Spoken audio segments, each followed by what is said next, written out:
Hello anime lovers, स्वागत है आप सभी का एक और नए एपिसोड पर। और आज हम जानेंगे इसकी आगे की कहानी को। तीनों सैटेलाइट सक्सेसफुली लॉन्च हो चुकी थी। दोनों बहनें लिनफेन के पास आती है, जहां बड़ी बहन लिनफेन को बताती है सैटेलाइट लॉन्च होने के बाद कम्युनिकेशन बहुत ज्यादा आसान हो जाएगी। साथ ही छोटी बहन लिनफेन को एक इंस्ट्रक्शन मैनुअल देते हुए कहती है ये एक इंस्ट्रक्शन मैनुअल है जो कि तीसरे सैटेलाइट का है। इसके साथ ही इसमें कुछ इक्विपमेंट्स भी है जो कि घोस्ट एनर्जी को डिटेक्ट कर सकता है। और हाँ, अगर तुम्हें किसी स्पेशल एरिया में सिग्नल चाहिए होगा तो हमसे कांटेक्ट करना। मैनुअल को लेने के बाद लिनफेन खुश था। वो मन ही मन सोचता है अब किसी भी लोकेशन में मुझे सिग्नल की कोई भी टेंशन नहीं होगा। वहीं पर बड़ी बहन लिनफेन को डिनर के लिए इनवाइट करता है। ये सुनकर लिनफेन कहता है मुझे माफ करना, लेकिन मुझे कुछ जरूरी काम है। मुझे घोस्ट कंट्रोल एसोसिएशन हेडक्वार्टर जाना होगा। उसी वक्त मिस टैंग लिनफेन को ढूंढते हुए उनके पास आती है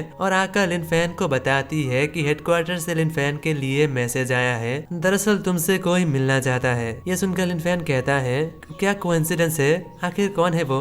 सवाल सुनकर मिस टैंग सीरियस होकर बताती है घोस्ट मास्टर एसोसिएशन की फाउंडर बटरी ग्रैनी। फाउंडर की नाम सुनकर लिनफेन हैरान हो जाता है। लिनफेन को हैरान देख मिस टैंग बताती है हाँ, ये हमारे लिए भी हैरानी की बात है क्योंकि फाउंडर बहुत समय से किसी को नहीं दिखी थी। ये सुनकर लिनफेन सवाल पूछता है कि क्या आपने भी नहीं देखा? जहाँ मिस टैंग बताती है कि फाउंडर बहुत समय से गायब है, शायद वो अपनी ही किसी काम में व्यस्त होगी और एसोसिएशन के किसी भी काम में वो हस्तक्षेप नहीं करती। लेकिन तुम्हारे बारे में सुनने के बाद उसने खुद तुमसे मीटिंग के बारे में पूछा था, तो शायद ये बहुत जरूरी होगी। ये सुनकर लिनफेन हाँ में जवाब देता है।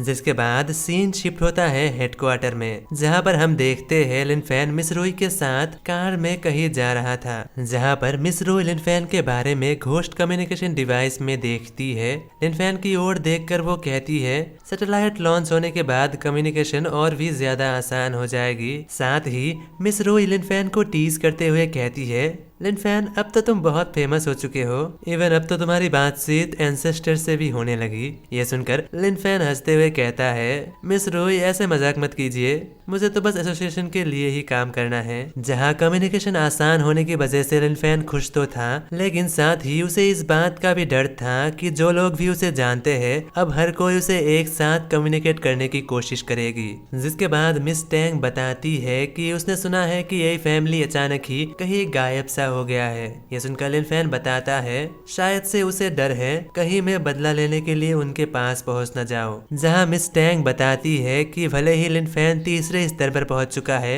लेकिन फिर भी उसे ए फैमिली से थोड़ा संभल के रहना चाहिए। और बातों ही बातों में दोनों अपने मंजिल में पहुंच जाता है। जहां पर पहुंचने के बाद मिस टैंग लिनफेन को बताती है कि यहाँ से आगे तुम्हें अकेला जाना होगा। लिनफेन ये सुनकर उस गेट के अंदर पहुंचता है और अंदर पहुंचते ही बाहर का माहौल अचानक ही पूरी तरह से चेंज हो जाता है और सामने का माहौल भी। जहाँ लिनफेन एक टावर के ऊपर पहुंचता है जहाँ पर फाउंडर मौजूद थी। लेकिन यहाँ पे एक अजीब बात थी कि फाउंडर किसी तरह की घोस्ट स्पिरिट जैसी लग रही थी। वहीं पर फाउंडर की आवाज सुनकर लिनफेन मन ही मन सोचता है सुना है कि फाउंडर 70 साल से भी बूढ़ी है, लेकिन फिर भी इनकी आवाज इतनी बूढ़ी नहीं लग रही। वहीं पर फाउंडर बातों को ना घुमाकर सीधे ही पॉइंट पर आते हुए कहती है ठीक है, मैं बातों को ज्यादा नहीं घुमाऊंगी। सच कहूँ तो मैं तुम्हारी काबिलियत की सराहना करता हूँ। हमारी एक दूसरे से मिलना शायद किस्मत में थी, तो मैं तुम्हारी किसी भी 3 सवाल का जवाब दूंगी। ये सुनकर लिनफेन भी ज्यादा बातों को ना घुमाते हुए सीधे ही घोस्ट टॉइस्ट के बारे में पूछता है।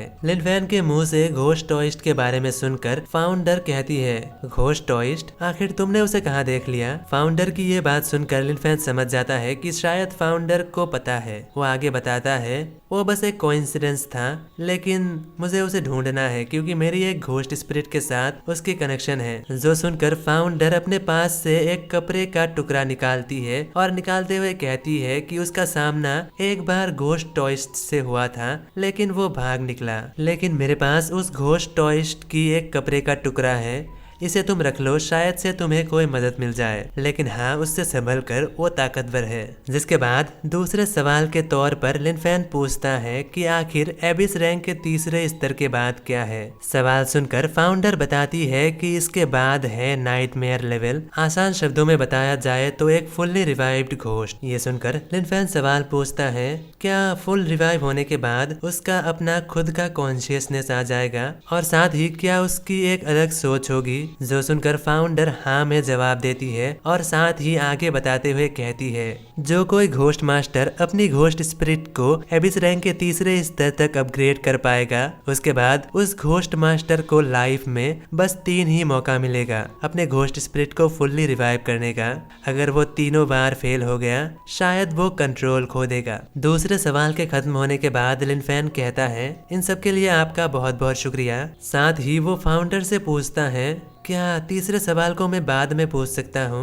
यह सुनकर फाउंडर हाँ में जवाब देती है और देखते ही देखते लिन फैन की आंखों के सामने से गायब हो जाती है। जिसके बाद लिन फैन बाहर आ जाता है, जहाँ मिस रुई लिन फैन को बाहर आता देख उससे सवाल पूछती है, तुम इतनी जल्दी बाहर क्यों आ रहे हो, अभी तो 1 मिनट भी नहीं हुआ, कहीं वो बुढ़िया मर तो नहीं गई। मिस रॉय की ये बात सुनकर लिन फैन को कुछ समझ आता है, शायद से अंदर का समय थोड़ी अलग तरीके से चलता है। वो सोचता है शायद फाउंडर की घोस्ट स्पिरिट थोड़ी स्पेशल है। साथ ही लिन फैन मिस रॉय को बताता है कि उनकी बात पहले ही हो चुका है और वो जिंदा है। ये सुनकर मिस रॉय कहती है, ये तो अच्छी बात है, तो चलो क्यों ना हम मेरे घर जाके आराम करते हैं। सीन शिफ्ट होता है मिस रॉय के विला में, जहाँ पर मिस रॉय और लिन फैन एक साथ बैठकर खाना खा रही थी। जहाँ लिन फैन मिस रॉय से पूछता है, क्या हेडक्वार्टर में कोई ऐसा घोस्ट मास्टर है जो कि घोस्ट टॉइस्ट को ट्रैक कर सके। ये सुनकर मिस रॉय बताती है, मुझे दरअसल इसके बारे में नहीं पता है। फिर वो लिन फैन को दोबारा टीज करते हुए कहती है, लेकिन हाँ अगर तुम मेरे साथ नहाने के लिए मान जाते हो तो मैं पूछ सकती हूँ। ये सुनकर लिन फैन थोड़ा एम्बेरस होते हुए कहता है, मिस रॉय प्लीज ऐसे मजाक मत कीजिए। जिसके बाद रात के वक्त हम लिन फैन को रॉय के घर में ही किसी एक कमरे में देखते हैं, जहाँ पर लिन फैन टोंग टोंग और घोस्ट पेंटिंग के साथ मौजूद था। लिन फैन अपने पास से वो कपड़े का टुकड़ा निकाल कर घोस्ट पेंटिंग को देता है, लेकिन इससे कोई फायदा नहीं होता। उसे लगा था कि शायद घोस्ट पेंटिंग उसे ट्रैक कर सकती है, लेकिन तभी अचानक लिन फैन को कुछ याद आता है। उसे सिस्टम द्वारा पता चला था कि घोस्ट पोस्टमैन अनकंडीशनली कभी भी कहीं भी लेटर को डिलीवर कर सकता है, बिना किसी कंडीशन के और बिना किसी ट्रैकिंग एबिलिटी के। ये सोचकर लिन फैन अपने पास से उस बैग को निकाल लेता है। हम देखते हैं कि वो घोस्ट पोस्टमैन अभी भी उसी बैग के साथ लटका हुआ था। लिन फैन उस बैग को टोंग टोंग को दे देता है और मन ही मन सोचता है क्यों ना टोंग टोंग को ही नया घोस्ट पोस्टमैन बना दिया जाए। और इसी के साथ सिस्टम से एक नोटिफिकेशन आता है, जहाँ पर उसकी रूल्स लिखी हुई थी। पोस्टमैन बनते ही टोंग टोंग की प्रोडक्शन एफिशिएंसी 20% तक बढ़ जाएगी। भले ही टोंग टोंग पोस्टमैन बन सकती है, लेकिन बस कुछ ही समय के लिए, और टोंग टोंग किसी भी घोस्ट स्पिरिट को लेटर डिलीवर कर सकती है। साथ ही उस समय उसके ऊपर कोई भी घोस्ट स्पिरिट हमला नहीं करेगा।